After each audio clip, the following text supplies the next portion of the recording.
Bonjour à tous et bienvenue sur Reds League. On se retrouve aujourd'hui pour parler d'une analyse à froid entre Liverpool et Chelsea et on va parler aussi d'un avant-match entre Arsenal et Liverpool parce qu'il y a quand même pas mal de choses qu'on peut reprendre du match de Chelsea pour le match contre Arsenal. Donc on va voir tout ça dans cette vidéo, mais avant ça, générique.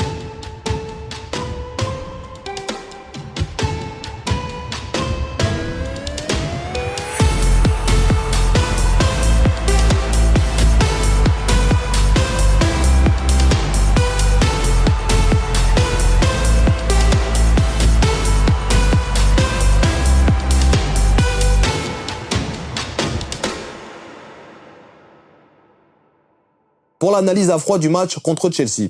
Moi, j'ai revu le match personnellement et j'ai pu remarquer plusieurs choses. Déjà, quand on est dans le feu de l'action en direct, on voit pas tout ce qui se passe sur le terrain. Je parle du spectateur, hein. Donc, j'ai pas vu forcément des choses qui sont assez évidentes, mais c'est clair que Chelsea avait dominé le match. En vrai de vrai, Chelsea, pendant en tout cas une heure, certes, une domination stérile, parce qu'au niveau des occasions créées, c'était assez maigre, mais au niveau du ballon, on avait de la peine. Et on avait même de la peine des fois à ressortir parce que leur pressing était bon. Donc, si on analyse un peu ce match dans la globalité, Liverpool a eu des pics. Et quand les pics, quand il y a eu des pics offensifs, là, Liverpool ont été injouables. Tandis que quand Chelsea était sur une constance, c'était plus facile un peu de anticiper parce que certaines phases de jeu étaient un peu trop téléphonées de la part de Chelsea. Donc on a eu un match pour moi mérité, hein, la victoire est méritée de Liverpool, on va pas revoir ça. C'était quand même important de dire qu'on a eu des complications dans le jeu en général. Donc c'était pas chose aisée et je pense que le match de ce week-end sera encore plus compliqué que le match contre Chelsea. Donc on va juste revoir un peu certaines parties du match. On sait que Liverpool a une très bonne défense. Liverpool a une très bonne défense, ça c'est indéniable et j'ai toujours choqué de la manière dont ils se placent assez sereinement pour jouer les hors-jeux. On voit que sur une action de Konaté par exemple, on voit l'action du but de Jackson là. Je sais pas ce qu'il fait Konaté sur l'action, s'il veut faire le grand écart ou si je sais pas, mais ce genre d'erreur là, des petites erreurs là où on met le pied beaucoup trop loin, ça peut nous engendrer des buts et ça peut nous foutre dans des merdes pas possibles. On a vu que quand on s'est pris le but, on a tout de suite réagi lors du match contre Chelsea, mais c'est pas toujours le cas. Et des fois, ça peut prendre beaucoup de temps et ça peut nous faire douter et on peut même perdre des matchs ou perdre des points ou que sais-je. Donc j'espère juste que ce genre de petites erreurs seront rectifiées.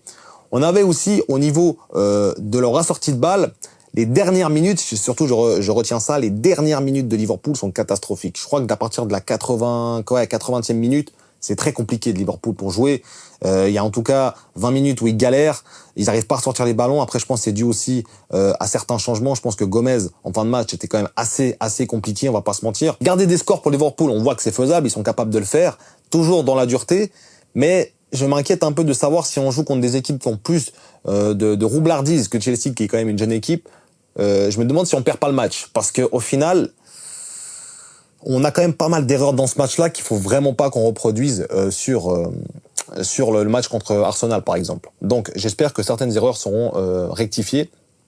On voit également une action de Salah sur cette occasion où c'est tellement dommage qu'il soit hors jeu parce que vraiment, je pense qu'à un 2 pas près, il n'est pas hors jeu, 2-0 avant la mi-temps, le match, il est plié. Donc, j'espère juste que ce genre de petits détails de placement, que ça soit offensif ou défensif, vont être rectifiés parce que sinon ça pourra nous coûter cher contre Arsenal. Donc en général, le match était mérité, on va pas se mentir, de la part de Liverpool contre Chelsea. Les pénaltys, ça fait un peu polémique. D'accord, sur le premier pénalty sur Jones, il n'y a pas forcément pénalty sur l'action où l'arbitre donne le pénalty, mais pour moi il y a plus pénalty sur l'action où Sanchez bombarde Jones parce que ok, il joue le ballon, mais on voit que le ballon passe déjà entre ses jambes, que Jones avait un léger avantage, mais qu'après le gars il prend tout sur le passage. Donc au final, pour moi, c'est presque une plus grosse faute. Enfin bref, il y a aussi une faute oubliée de Arnold sur Sancho où il lui met une bonne semelle. Donc en général, c'était maîtrisé de la part de Liverpool, mais avec quand même pas mal de lacunes qu'il faudra pas reproduire contre Arsenal. Du coup, ça m'amène à passer directement au match contre Arsenal.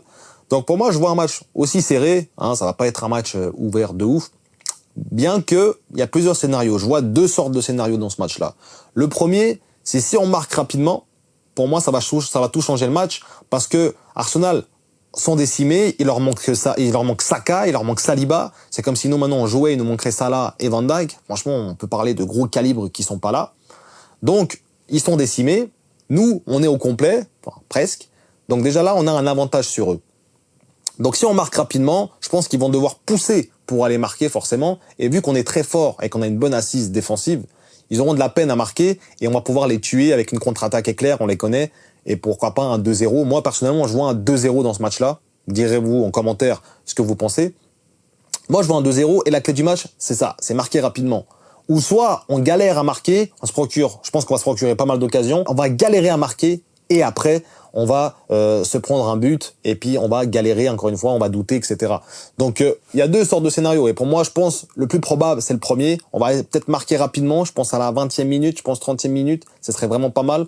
Maintenir un peu le score, temporiser comme Liverpool sait le faire, parce que Liverpool sait temporiser les matchs, ils savent mettre le tempo quand il faut, ils savent dicter leur propre rythme. Donc pour moi ça va être très important, surtout qu'Arsenal ils ont quand même des armes. Défensivement c'est très fort, offensivement c'est un peu décimé, il y a quand même des Trossard, Martinelli, bon, il est pas flamboyant. Ouais, c'est vrai qu'il y a Trossard, Martinelli, il y a pas pléthore de joueurs non plus en attaque. Après c'est plus Havertz, c'est plus le milieu de terrain qui pour moi est vraiment bon avec un Rice, donc on sait pas si Odegaard, je sais pas si Odegaard va revenir mais je crois pas. Je crois qu'il sera juste pour le match.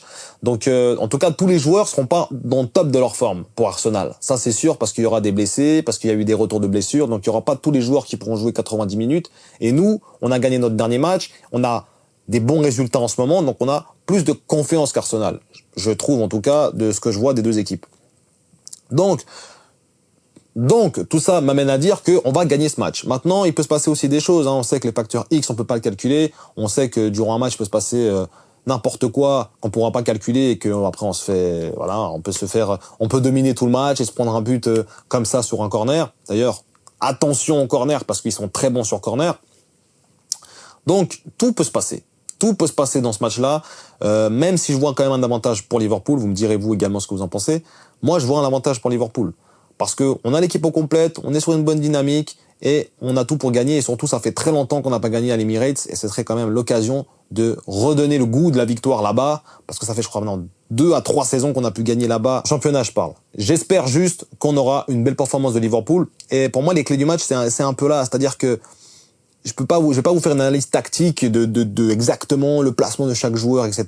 Par contre, je peux vous dire que les clés du match seront sur la rapidité à laquelle Liverpool va marquer. Si Liverpool marque rapidement, à ce moment-là, je pense qu'on aura l'ascendant sur le match et qu'on va le gagner. Si Liverpool galère à marquer, Arsenal va prendre de la confiance. Ils sont à domicile, ils vont peut-être subir, jouer le match nul. Mais pour moi, un match nul, ce serait un mauvais résultat. Parce que si on fait match nul, c'est pas un résultat catastrophique, mais c'est pas un bon résultat. Pour moi, un bon résultat, faut gagner.